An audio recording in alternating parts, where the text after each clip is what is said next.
ஆமாம். உங்கள் பேர் சொல்லுங்கள் சார். ஆனந்தகுமார். எந்த ஊர் நீங்கள்?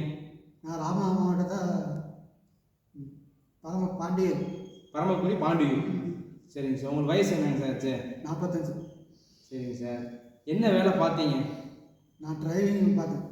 எந்த ஊரில்? சிங்கப்பூர். எத்தனை வருஷமாக பார்த்துக்கிட்டு இருக்கீங்க? ஒரு 15 வருஷமாக இருந்தேன். 15 வருஷமாக இருக்கீங்க. சரிங்க சார். இப்போ அப்படி இருக்கும்போது என்ன நடந்துச்சு? இப்போ என்ன பிரச்சனை உங்களுக்கு? இப்போ நான் எங்கள் அப்பா இறந்ததுக்கு வந்தேன். இப்போ கொஞ்சம் லைட்டாக தண்ணி குடித்தேன். சரி. அவ்வளோதான். ஸ்ட்ரோக் ஆகிடுது. ஸ்ட்ரோக் ஆகிடுச்சு. வலது கை விளங்கலை. சரி சார். இப்போ என்னென்னா வலது கை விளங்கியிருக்கு, இந்த வலது கால் விளங்கலை. இப்போ இங்கே எத்தனை நாள் தங்கியிருந்தீங்க? இப்போ 15 நாள் ஆச்சு. சரி. இங்கே பண்ணதுக்கப்புறம் எப்படி சார் இருக்கு? இங்கே வந்ததுக்கு இப்போ இருக்கிறது எப்படி இருக்கு? பரவாயில்ல. வந்ததுக்கு இப்போ பரவாயில்ல. முன்னாடி பிடிச்சி நடக்க முடிஞ்சு, இப்போ பிடிக்காம நடக்க முடியுது.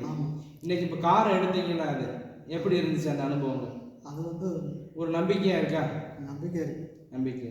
நீங்கள் மீண்டும் வீட்லேயும் போய் தொடர்ச்சியாக ஃபிசியோதெரப்பி சிகிச்சை பண்ணி அதே நேரத்தில் அதே மாத்திரைகளை கவனமாக சாப்பிட்டு ஆயில் இல்லாத உணவுகளெல்லாம் சாப்பிட்டு மனசை ரிலாக்ஸாக வச்சுக்கிட்டே வந்தீங்கன்னா இதுலேருந்து கம்ப்ளீட்டாக நல்லபடியாக ரிலீவ் ஆகிடலாம்.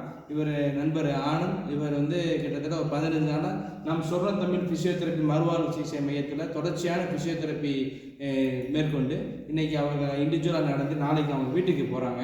ஸோ அதனால் அவங்களோட அனுபவத்தை பகிர்ந்துக்கணும்னு நானும் கேட்டேன். அவங்களும் அதுக்கான சம்மதிச்சு சொல்லி அவங்க அனுபவத்தை பகிர்ந்துக்கிட்டாங்க. இடம் நம் சொர்ண தமிழ் ஃபிசியோதெரப்பி மறுவாழ்வு சிகிச்சை மையம், மதுரை மாவட்டத்தின் முதல் தங்கி பார்க்கும் வசதியில் கூடியது, வேடர் குடியங்குளம், மதுரை. 98 420 95 65 2 97 512 777 01. உங்களுடன் டாக்டர் எஸ் செல்வமணி, எம்பிடி, நரம்பியல் ஃபிசியோதெரப்பி நிபுணர், டாக்டர் எஸ் உமா மகேஸ்வரி மற்றும் டாக்டர் அஞ்சலி. நன்றி, வணக்கம்.